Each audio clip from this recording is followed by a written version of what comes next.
Hi, everyone, and thank you for joining us for Anchoring the Consciousness of Oneness World Summit. I'm Sarah Daves, co-host for this event, and today I'm talking with Jeffrey Williams from Nevada City, California. We're here to discuss the physiology of the unified consciousness of oneness. Thank you, Jeffrey, for being here today.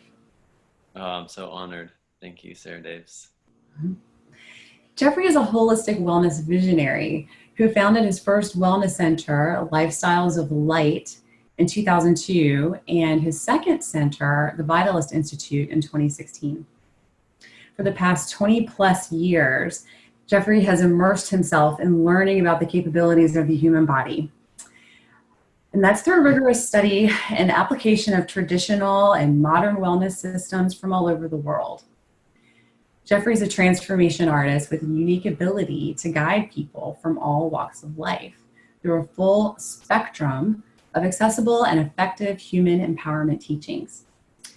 Through his centers, Jeffrey offers a variety of holistic services and teachings designed to align one's body, mind, and spirit.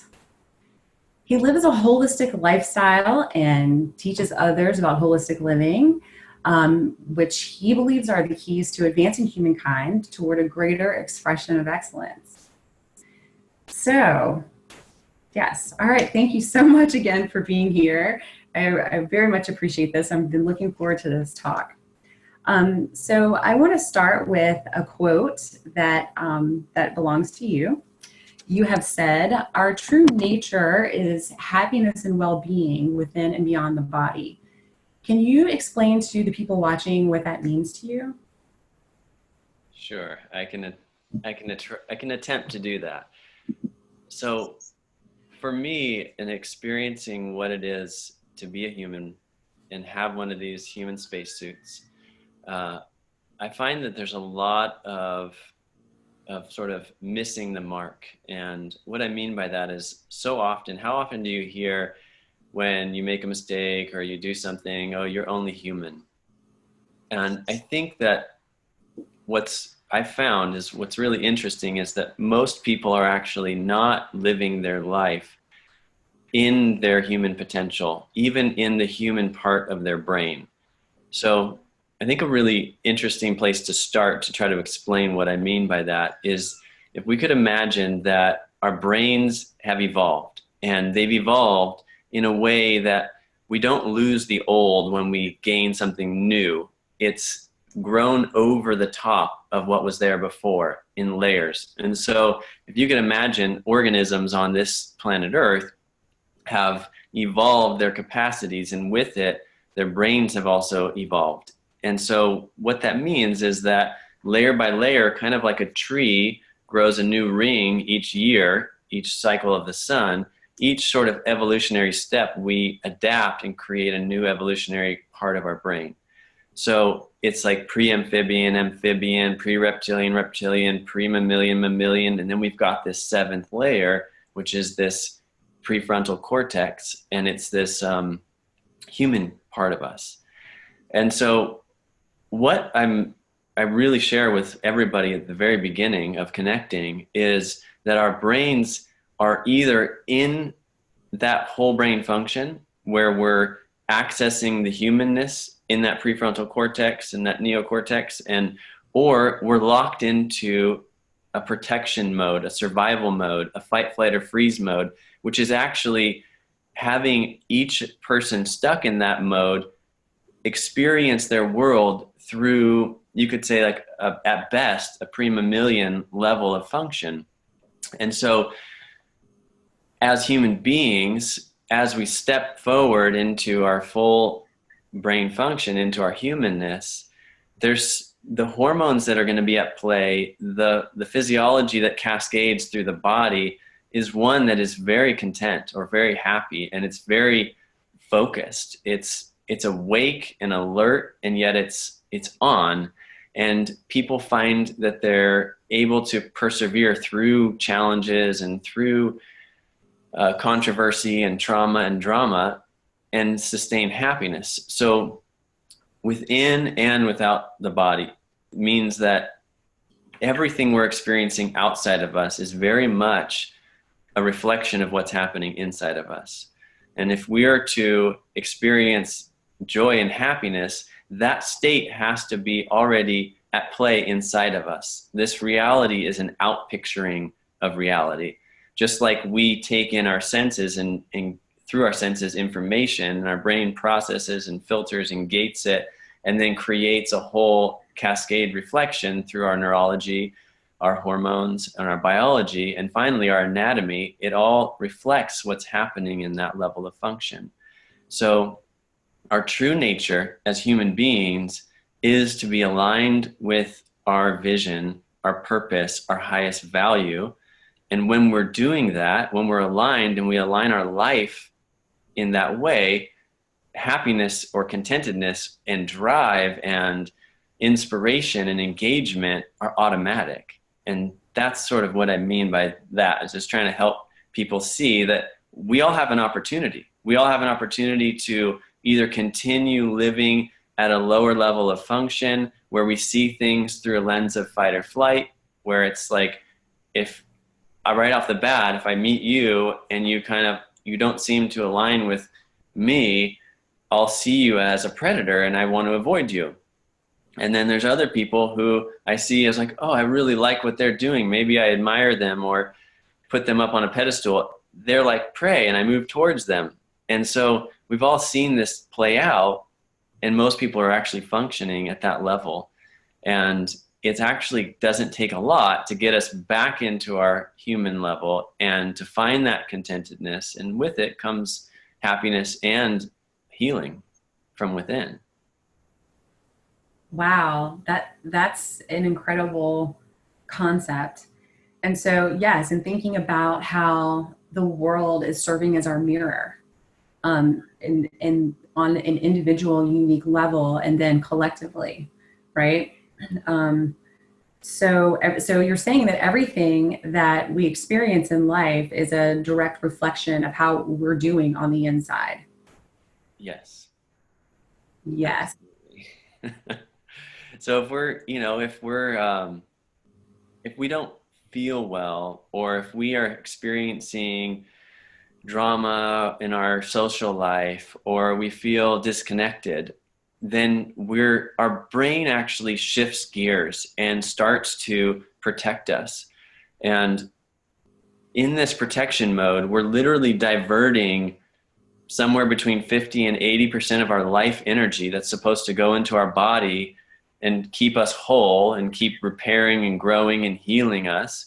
And instead, it's diverted outside of the body. So now the mind is just chomping up all that energy that we use to just deal with our circadian rhythms and keep up with waste removal and new cell replication and everything else. It's all being diverted out of the body because our brain is thinking we're under attack. So this modern world is very interesting because this is, like I said, still this human body, which is a hunter-gatherer body. And the hunter-gatherer body still has access to those other levels of function. So if we look at, say, a gazelle running from a lion, that's a mammal, right? And so that mammal is like eating peacefully, chomping on grass, and then a lion shows up. And how the brain works at that level is that first we sense that we might not be up to the fight. So we perceive weakness in ourselves. We go, oh my gosh, I don't think I can take that lion. So I have three options. That part of the brain immediately, it decides to lateralize into one hemisphere function away from the attacker. And what happens then is this hemisphere controls this side of the body. And so when this hemisphere speeds up into beta frequency, outer reactive, it's high beta, and it's a survival mode, it causes this opposite side of the body to contract. So weakness precedes tension, and now we have this contracted body, and that's going to cut off the normal function of our physiology for our immune system and our digestive system. When you're being chased by a lion, you're not too concerned about a pathogen or like digesting your food. You're thinking, I'm going to survive, right? And so my three options are fight. I'm not going to fight a lion. Okay. So flight, I'm going to run. That's the likely one for the gazelle. Or I freeze and play dead. So those are the three options that my brain gives me once I go into this protection mode. So once that happens, I'm designed to be in that type of stress because that mammalian part of the brain, like within 10, 20 minutes, that gazelle knows whether the lion's gone or going to get it, right? And so what we're dealing with is that at 20 minutes, our brain is designed to handle that kind of stress. It's called simple stress. Simple stress has a clear beginning and a clear ending. Stress is not something that is good for the body. It's incredibly corrosive and acidic, and all the hormones of stress just tear us apart. They're also linked hormonally to all of the negative emotions that most people go to see a psychologist or a psychiatrist for, or go to the doctor. I'm feeling depressed, I'm feeling angry, frustrated, scared, fear, anxiety. All those things are actually, they're outpicturing of the inner experience of being stuck in a stress state. So what we deal with as humans in this modern circumstance is that we don't have a clear beginning and a clear ending. There's often a clear beginning or many clear beginnings, but no clear ending. So what happens is people's brains get locked into that limbic system dysfunction, which is we think we're under attack. We think a lion is coming after us. And so we cut our body off from doing the normal cyclical repair, waste removal, elimination, digestion, and immune system function. And we think, well, I got to stay on alert. I got to stay vigilant because I don't know if the lion's really gone yet. I didn't get the everything is okay signal. So the brain's automatic back to whole brain function, back to growth and repair mode that we normally would do if the lion were perceived as no longer there, isn't happening. And so when you think about the things that make you happy, and you want to move towards those, it's actually an impossibility to sustain thoughts about what would make you happy and moving towards those if you think you're under attack. So if you're stuck in this vigilant mode, thinking you need to protect yourself and survive, you're just not going to generate the hormonal cascade and the physiology of happiness, of being connected. You're going to still feel the separation of you from being safe in your own environment, in your own body. Does that make sense? Yes, that makes perfect sense. And wow, yes. And so I have a question about how the we think about the mind being the master and the body being the servant. And so, I'd like to know your thoughts on that. But also, I'm thinking about the addiction to stress hormones and how the the body has the need to feel this because it's used to it, right? And then the servant becomes the master. So is that something that is relevant in this conversation? Yeah, and I would say we could change the language a little bit to neurology and biology, okay? And so once you are in that neurology of stress and you're stuck in the limbic system, and the amygdala is the part of the limbic system that you're perceiving your life through, and it's all predator-prey games to you. I mean, most people don't realize that's what's going on, but that's exactly what's going on because that's how the amygdala experiences the world, is through a lens of predator and prey. And so the fear of death and the fear of starvation are the two core fears running the entire show. And there's all these permutations of those two fears through different emotions. So if you have neurology and biology, if you get caught in protection mode and you're trying to survive and you're creating this cascade of physiology that is continuing to keep you vigilant, then your biology is slowly more and more in training with, okay, well, we're going to deal with these adrenocorticals and all these other hormones that are cascading through my body. We're also going to deal with low amplitude, low energy voltage to my digestive system and immune system. And so the whole system creates an identity, and it gets comfortable in that survival mode. So that now your identity is more comfortable, meaning your neurology is starting to be like, this is who I am. And the longer you stay in it, the more myelinated the pathways in the brain are, so that when you perceive information through sensory input, all those sensory inputs are being gated by the amygdala and the limbic system. So further, like, we don't experience much of what's outside of us, actually.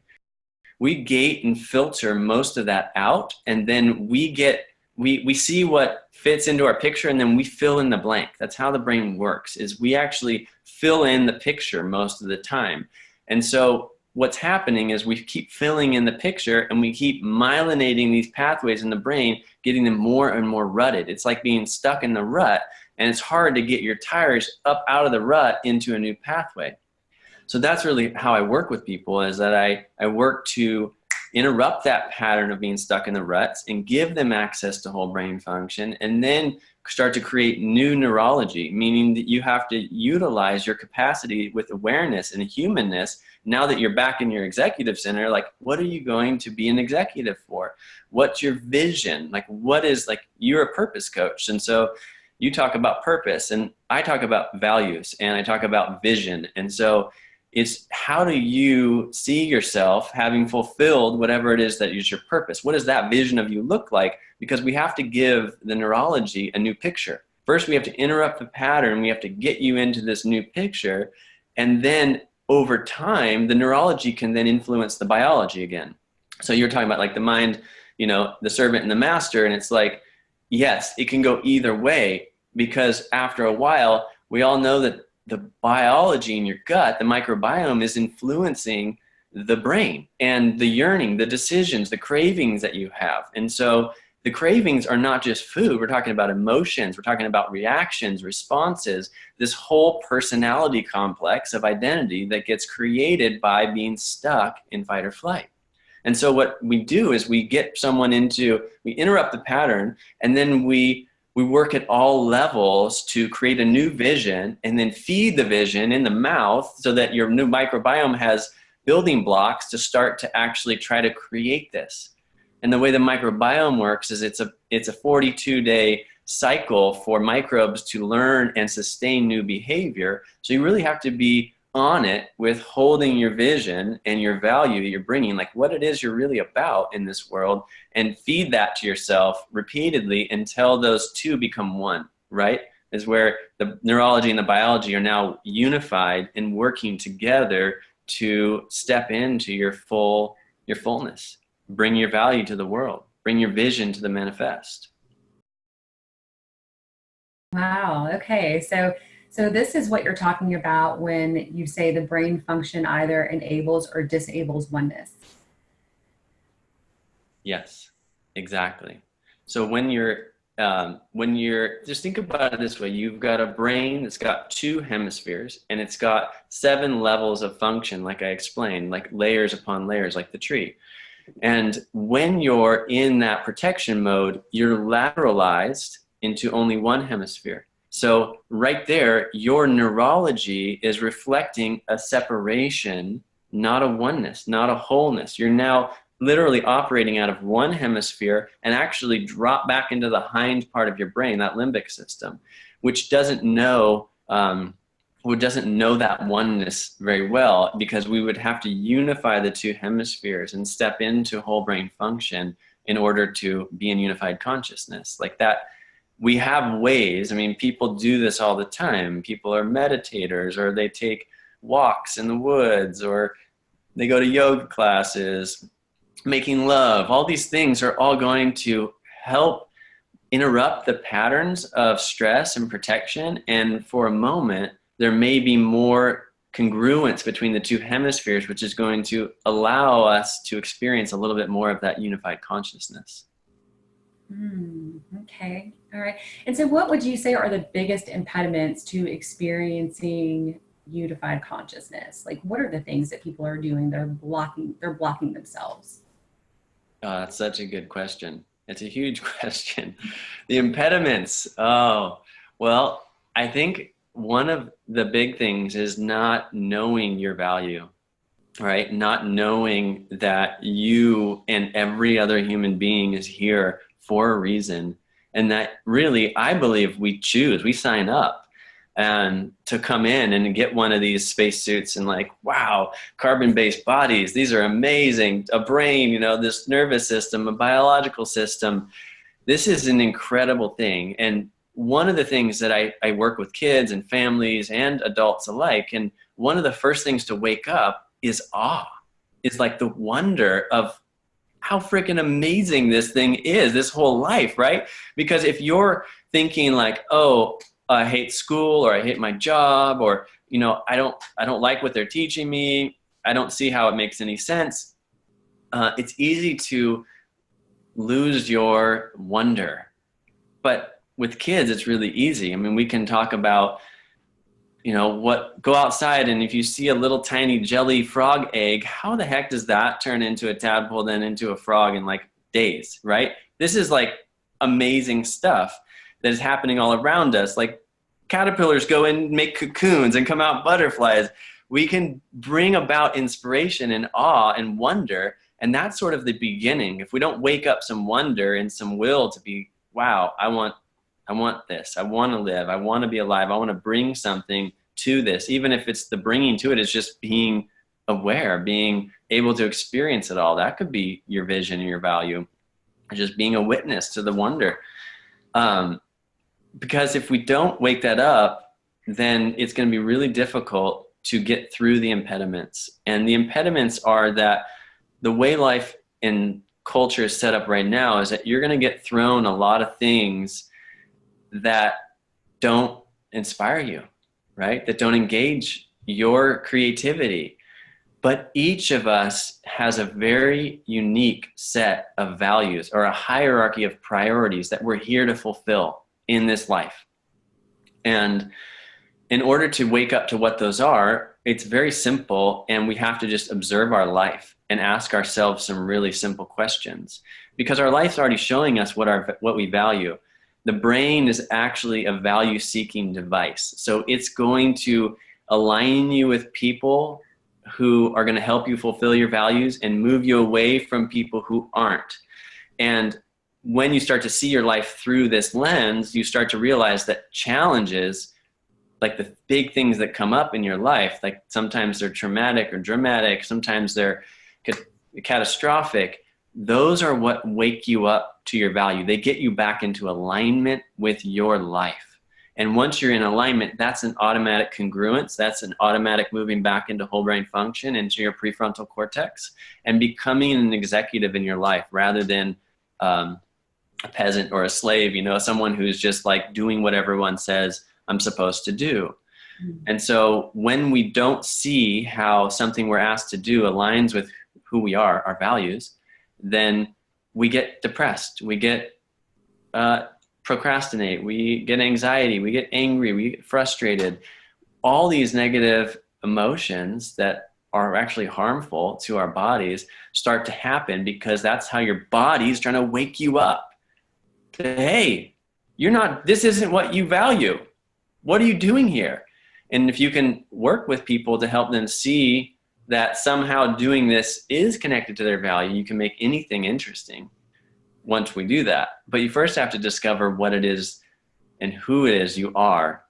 And I promise you, it's not the identity that's wrapped around the myelinated paths of this amygdala limbic system stuck in protection mode, thinking you're against the world. It's very much like that. You can see how that alone, like, it puts you against the world. You think that you're being attacked. And if that's the original lens that you're looking through the world, like that this isn't even a safe place, it's going to be very difficult to step into unified consciousness, right? A prerequisite to unified consciousness is like, wow, the world is an amazing place. And I want to be here. Yeah.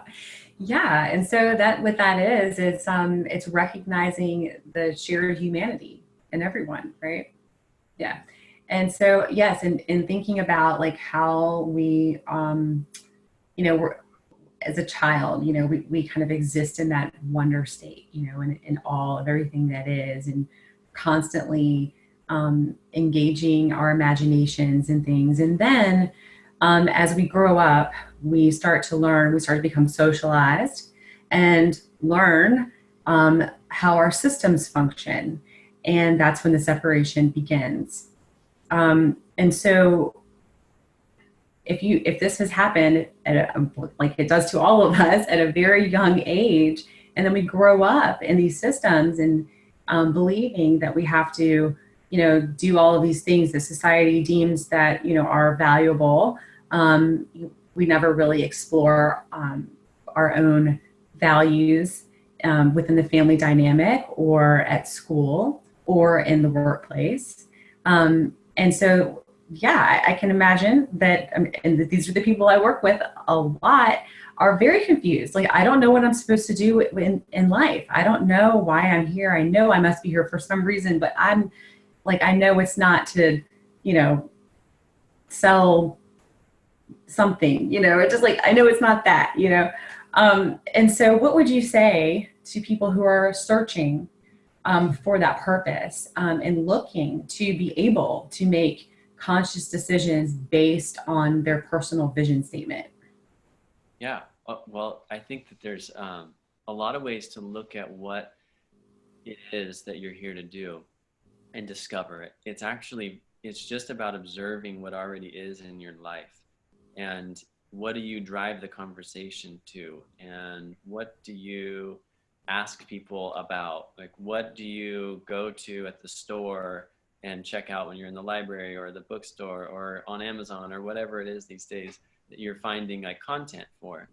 One of my favorite developed set of questions was developed by Dr. John Demartini in his values determination process. And those questions are things like, in your waking hours, what do you fill your space with most? The top three things. And what do you spend your time on most? And you have to go deeper than like, well, I go to my job. Well, why do you go to your job? And is it because I need the security? Is it because I'm inspired by tech and I work in a tech company? Or is it I am inspired by people and I want to help people out? So there's these questions that he's developed and that to me are the most pith, like the short, sweet, like this is what your life is revealing to you. And it's like, what areas in your life are you the most ordered and organized? Where are you the most responsible, reliable, and disciplined? What is the most inspiring about somebody else to you in your life? Like the people you admire, what are the commonalities that about them? And you're looking for, again, some sort of the subtext of what your life is already telling you. And you'll find it. It's there. Everyone's got between 2 and 7 really, really clear values that they have, and they're here to fulfill their life, fulfilling and following in alignment with those values. Everyone has a unique set of them. So it means no one's going to have the same ones, period. Out of 7+ billion people, no one has the same values because the values arise from the voids. So if you perceive something as missing in your life, say you grew up in a broken family and you were separated from siblings or you didn't connect with other people, you may have perceived like, this is a really big void and I want to have a family. I want to put family as my number one value, children, family.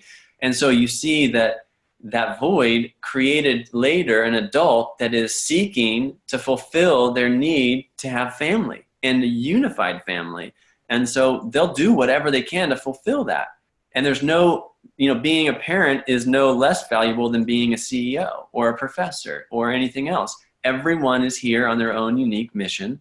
And that mission is going to be fulfilled by finding out what your values are and aligning your actions to those values. And when you do that, interestingly, blood flow, glucose, and oxygen all go, guess where? To the prefrontal cortex. Your brain hemispheres unify. Your physiology starts to follow along, and you're willing to persevere and overcome challenges and obstacles. Whereas when you're doing things that you don't value, you'll just be like, I give up. I'm done. I'm throwing it out. I'm procrastinating. I don't want to do it. There's really clear indication from our biology and from our mind what it is that's valuable to us and what it is that isn't. And once we start to stop once we stop doing all the things that are low value, low priority, our entire world changes. Our entire brain function changes. Our biology changes. We start to feel like everything is unified. Everything is one. Because when you're aligned with your values and you're actually living in accordance to them, it's like people and resources show up magically. And you're like, what? Where is this stuff coming from? How did I get to meet this person? But when you realize that it's like, oh, well, I discovered who I am, my values, what's most important to me, what's the top priority, and I started to say, everything else is going to go on the back burner. I'm going to delegate it, or I'm going to drop it, and I'm going to start to live my life in accordance to my value. Everything changes. You start to see the world through your prefrontal cortex, which naturally and innately sees everything as connected, as having meaning. Does that make sense?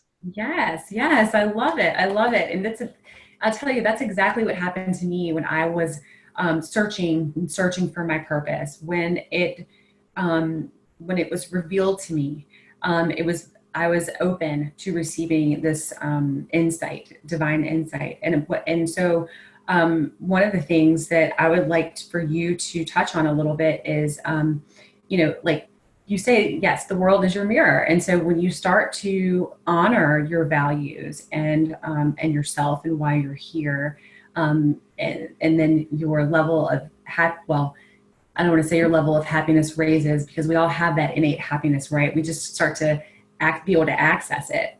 Then divine inspiration shows up, and synchronicities and things like that. And so, can you expand on that a little bit? About how these things show up? Yeah, and then just having that access to that divine connection, or whatever you want to call it, because you're talking about, we're here in these human spacesuits. So this is not the this is not the only existence that we know. So is there that connection from like it would be a very individual connection, but still it's accessible to everyone, therefore also collective. So does that make sense? So what we're doing is we're often, when we're not fulfilled, when we're frustrated, what's interesting is that we seek outside of ourselves for immediate gratification, right? And so that's a part of the amygdala as well, because if you're operating through your limbic system, through this one hemisphere lateralized state of protection mode, what's happening is you're seeking immediate gratification or pleasure, and you're seeking to avoid pain, right? And so that's an entire complex. I mean, you could live, and many do, living their entire life for this really unfulfilling level of immediate gratification, of unsustainable pleasure, and to avoid that which is painful. And so much so that there's an entire world of drugs and medicine that does that. It masks your symptoms, which is your feedback loop, telling you, hey, you're not in alignment with your values. You're not in alignment with congruence with your true identity, your true self, who you actually are. And so instead of listening, we're trained to just mask it, band-aid it, cover it up, because that doesn't mean anything. That's just a symptom. And like, if you start, it goes to the level of where people think you're crazy or it's all in your head. And how many people have heard that in their doctor's office?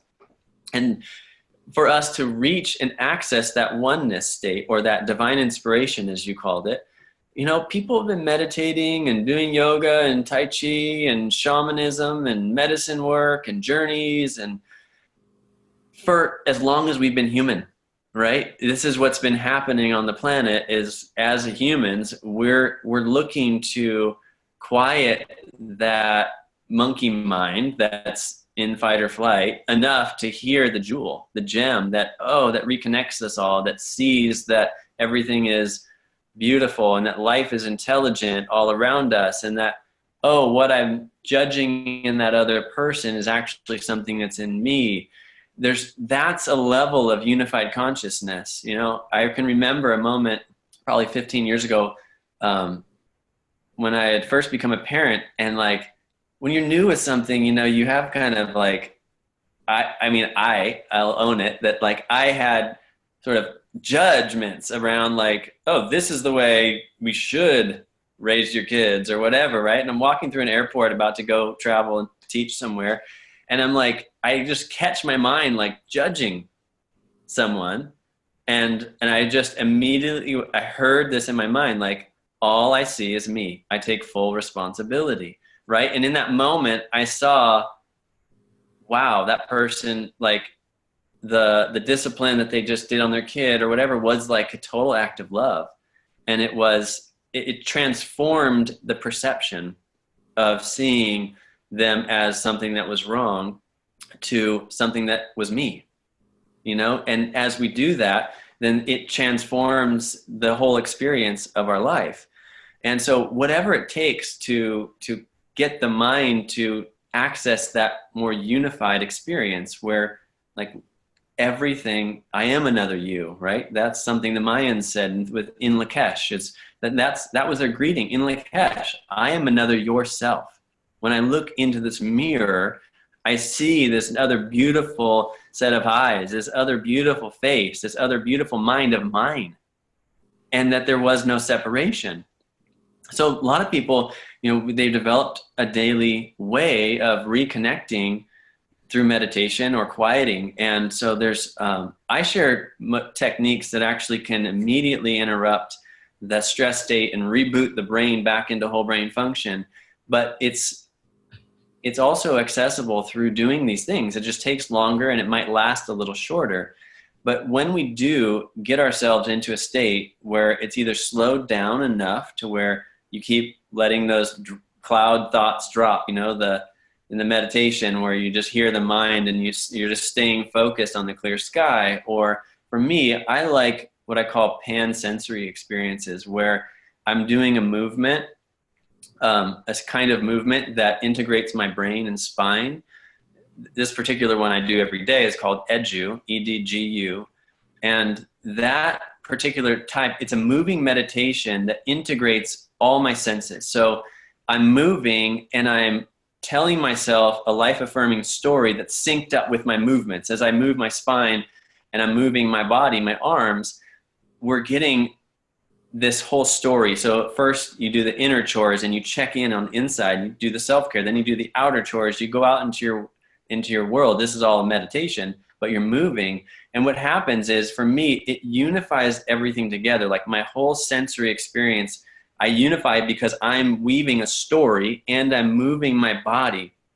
And by the way, movement is the fastest way to sculpt your brain. So if you want to make big neuroplastic changes in your brain, you have to create a movement system that will allow those to happen a lot faster. I mean, you can do writing, right? And that's a motor function, and that's going to start to access parts of your brain. But when you do big movements and you learn how to do this properly, you can create huge neurosculpting, like big changes, neurogenesis and neuroplasticity to get back into whole brain function. And for me, it's when I unify all those things and I'm actively engaged that I access the divine inspiration. It's the channel opens up and it's ever present. It's ever presence is time, right? Time, this present moment that is forever. It never stops being now. And it's when we're distracted and we're in that limbic system dysfunction that we move out of the present moment.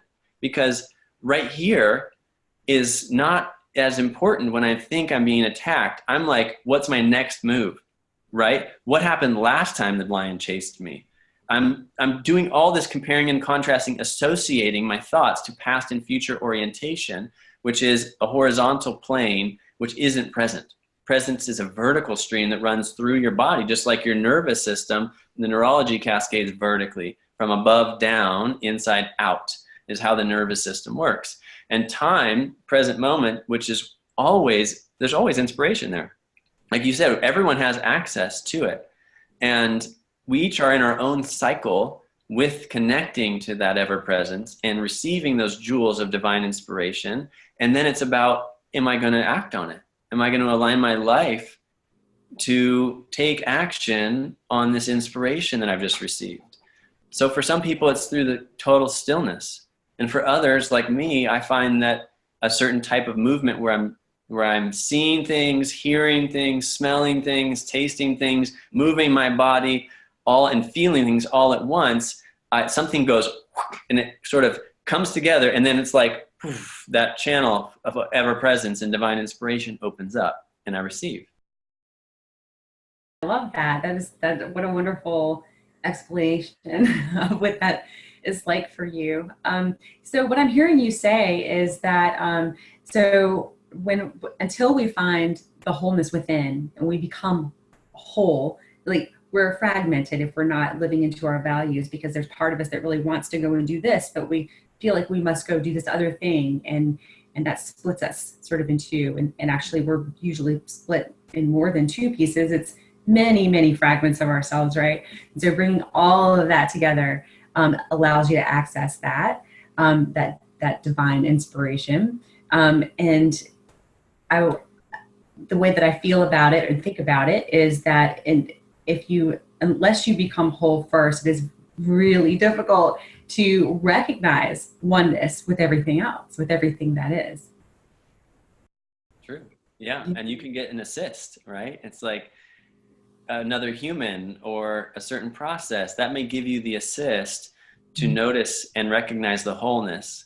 And one of the, I think, sometimes challenging teachings to hear and to process is that there actually is nothing missing, and there never has been, right? And it's just a matter of perception, and that you may have perceived something was missing, or that, you know, something had more drawbacks than it did benefit. But in fact, everything was already equilibrated and whole and total as it was. And so it's the only place that wholeness doesn't exist is within our own mind, because everywhere else, wholeness is all there is. It's all oneness. It's all unified already. That's true nature. That's it. That's the essence of all that is. It's all a life of all of the universe, in fact, is it's already whole. There's nothing missing. And so if we can step into taking responsibility that if I'm experiencing something as less than whole or as lopsided or one-sided, that's me. And that right now I can wake up to seeing the other side of it and owning the wisdom of that fullness right now by just seeing the other side or sides of any situation. Yes, that is reminds me of I met with the Jain nuns during a workshop that we were putting on for conflict resolution, and they were talking about how, you know, if it's this negative self-talk that we have, and we don't really think about it too much, right? Because we're not hurting anyone. We're not hurting anyone by doing that. But actually, they say, yes, you are. You are. You're sending that negative energy out into the entire universe, and so that is a frequency that, you know, that it's like tapping people. So if you care about, you know, humanity, and if that's like the, you know, in the egoic mind, that's more important than what's going on within you, then just know that actually that does create, you know, that negative frequency out and has a direct impact on other people. So that was something that really kind of like these people who are really trying to go out and do good in the world.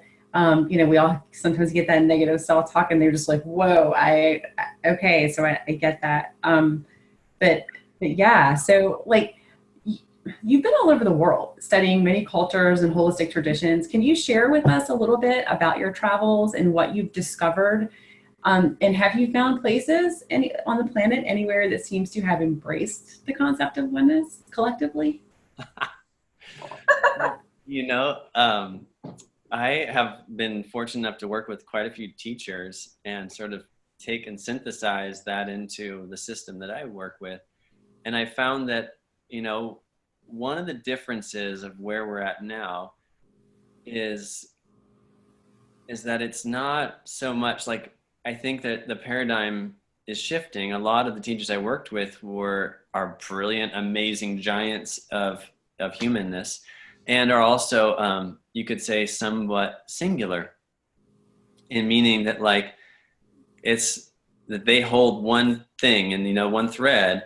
And I think many of us now are coming and we're taking all those threads and weaving a nice big tapestry with it and helping everyone see that there's no disconnection. Again, it's unified. Like they're all saying the same thing. They all have different spokes that are plugging into the same hub, because how could it not be, right? This is like, it's already whole, it's already total.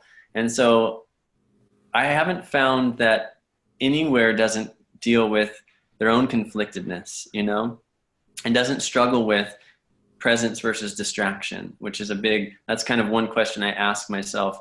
And I would suggest anybody ask themselves when they're dealing with anything, like something's coming up and you just ask, is this helping me get more present, or am I more distracted, right? That's like a really simple way to just gauge an activity, a circumstance. But I do find that there are some places, and particularly holistic centers. I work a lot with Brighton Bush Hot Springs in Oregon, and they're a whole community cooperative business that serves like 30 to 40,000 guests a year. And they've been navigating for 41 years now and have developed a system of values that people can connect to, and then, you know, with a mission and a vision and a path of engagement, but also a path of conflict resolution. And how do you deal with things when they come up? How do you deal with personality rubbing up against another personality and doesn't seem to be a match? So I find that I'm actually going care of Holistic Centers Network, which is a network of these holistic centers around the world. I'll be going off to Beijing next month, or actually while our summit will be being played, I'll be in Beijing at the World Happiness Forum and Holistic Lifestyle Conference, sharing and talking and some experience there with these people. And I think that there's a really beautiful emergent potential through looking at how do we navigate our livelihood centered around something of value.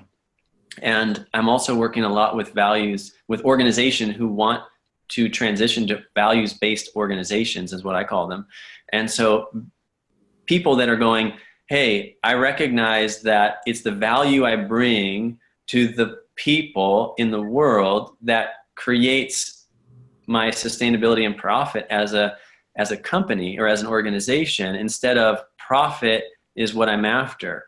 And we all know that, you know, this commercial plane is playing you based on you being stuck in limbic system dysfunction. So the more you're in predator prey and seeking immediate gratification and avoiding pain, watch TV for about an hour. That's all you need, and you're going to get 10 minutes. You know, it's like you're getting played based on, they know that the masses are caught in limbic system dysfunction, seeing the world through their amygdala.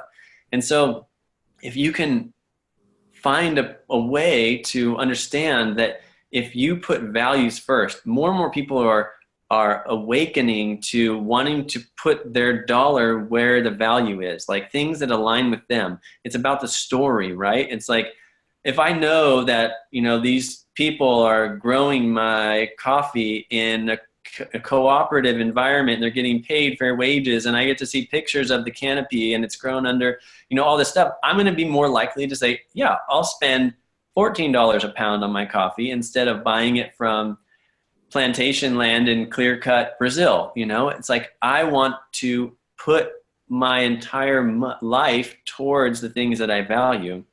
And so I think there's a lot of emergent human behavior right now that really speaks to what you're talking about, which is, you know, where in the world? Well, I think right where you are, where I am, where people are awakened to what's valuable and they're starting to live in accordance to those values, that is where it's at. And the more people that come together to, you know, to hold their value up and to live in accordance with them, I mean, the planet's going to shift incredibly quickly as that happens. Yes, thank you. So you've talked about humankind advancing toward a greater expression of excellence. Can you tell us what to you that looks like years from now? We know what this looks like today. You kind of explained that, and then even marketing has taken on this this idea of, like, you know, like appealing to people's values and things like that, which isn't saying that, you know, that they're necessarily being manipulative. It's just like we have to do something good or no one will buy from us, right? So, but what does that look like in our lifetime, 20 years from now or beyond? Well, real quick, you just said something that's really interesting, that when you actually, like in a relationship, if you know somebody's values but you want something, like you're trying to fulfill your values. At the end of the day, you and everyone else, including myself, is trying to fulfill our own values. That we can't help it. It's okay, you know? But if I want to fulfill my values and I don't know yours, I want to sell a product, right? But I don't know what you care about. I'm going to come across as a manipulative jerk, right? Because I'm going to be trying to get you to do something, but I don't know what you even care about. But if I know your values, now I can speak to those. I still am going to want to get my values fulfilled. I can't help it, right? But when I do that, now I can speak my needs through the lens of your values and make sure that you see that there's a connection to you fulfilling yours. Now I care, right? Now I'm not, so it's like when you market through your values and through what you represent in a product, the people who resonate with that see that you care. The other ones don't, because it doesn't value them, but you're not manipulating anymore, right? Now you're standing in the light of who you are and you're going, hey, this is what I value. And so I think, to link that into what does this future of humanity expressing a higher level of excellence, it's like a greater level of excellence. What does that look like? It looks like us starting to work with children and adults and humans of all kind, and starting to wake up the awe and the inspiration and help them discover who they are from a much younger age, and stop raking them through the socialization and the, just the grooming that gets done to be a corporate sheep, where you are playing out somebody else's fulfillment, but not aware of your own, value, and not aware of what it is that fulfills you. And so I think that, imagine a humanity that's actually living in their human brain, whole brain, and that they sense the awe and the wonder and the oneness of all of life that is. And yet it's not I think that for a big difference between like my vision, what I've heard many times, is a lot of people think that this is about some bliss realm where everyone's just like, oh, I'm all blissed out and I'm in oneness and now everything's all good. It's like, I think that's just as bad as being in total depression to me. I think that it's that emergent, congruent, coherent quality of being yourself, your authentic self. You're not censoring your behavior. You're not shutting down, but you're awake, and you're taught to awaken your wisdom, which sees all sides of every circumstance, so that you continue to see the wholeness, can see the oneness, see the totalness of this life as it is, and you start to see yourself in the other person. And if I meet you, one of the first things I want to know is what's most important to you? What do you value? Because we should see if me fulfilling my values helps you fulfill yours. And that's going to help each and every one of us stay in our humanness and not feel protected or caught up in the games that are animalistic, reptilian. It's like that level of function is playing out everywhere. Look at politics. It's literally a division game. It's take a side. When we're all human and we all live on the same planet, there's no sides. There isn't. There's just one of us. There's one body. We're all this earth. And if we don't recognize that, it's going to be harder and harder to live here. So I see this future of excellence is actually very right here. It's tangible, and we're well on our way. And I think getting these kids, we're working on an entire project of content for children, and it's books and stories and interactive stuff of all types that empowers kids to see that you're writing a story right now. You're telling a story. You're living a story. And once you can recognize what it is that you bring to the table, you can write that story and write in all the players and all the pieces and all the resources you need, because that's actually how this works. We're creating it. And you're either creating it through the lens of distorted amygdala protection mode, fight or flight survival mode, or you're creating it out of wholeness, out of oneness, and unified with all of life. Right. Yes. I love that you're doing this work for children. I mean, this really, it's so important. But our school systems are still designed to funnel kids through to support the, it's just industrialism, it's like nothing's changed. So, but what advice can you give people today, like just real tangible stuff, like to help them find that wholeness and that anchor this consciousness of oneness on the planet by starting, of course, with themselves.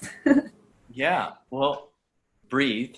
One, take a deep breath and relax, right? Relax your body, because there's, what happens to get somebody to slowly but surely go, okay, I can trust again and I can start to come out of protection mode, is simply a process of giving your body oxygen, relaxing your tissue, your body, like softening it, and just starting to observe the wonderful things, the things you're appreciating, the things you're grateful for. Like that could be the most simple practice. But if you start your day and you wake up going, I'm going to breathe here, I'm going to relax my body before I start anything. Let's count all the amazing things that are happening in my life. Let's count everything I'm grateful for. Like I'm alive, I'm awake, I'm still here. That could be your number one. But knowing that you have an incredible capacity to govern this experience. And what I mean by that is we talked earlier about how presence moves vertically through the body, and that the brain unifies and it works from above down, inside out. So it's moving as it communicates down through a channel. And guess what? You have the ability to either open that channel up or constrict it. And so most people, like the first tip I give people is, as they notice mental activity in out of alignment with like being excited and inspired and engaged, if they're noticing, oh my gosh, I'm worried, I'm anxious, I'm scared, I'm angry, whatever the emotion or the mental activity may be that's no longer present, if you could become aware to the center line of your body and relax it. So you start with the rectum, and then the pelvic floor, and then your genitals, and then your belly, and then your diaphragm, and then your chest and shoulders, and then your neck, and then your jaw, and your tongue, and your face, and your eyes. That simple action of releasing the constriction and contractedness opens up the ability of the brain to download and communicate the present moment into your body again. And you may have to do that thousands of times a day, because that's how patterned we are to be constricted and pulled up and out of our bodies and up and out of the moment, because it's like, through the amygdala, this world is scary. So it's not safe. So I constrict and pull myself up out of the moment and go off into fantasy land.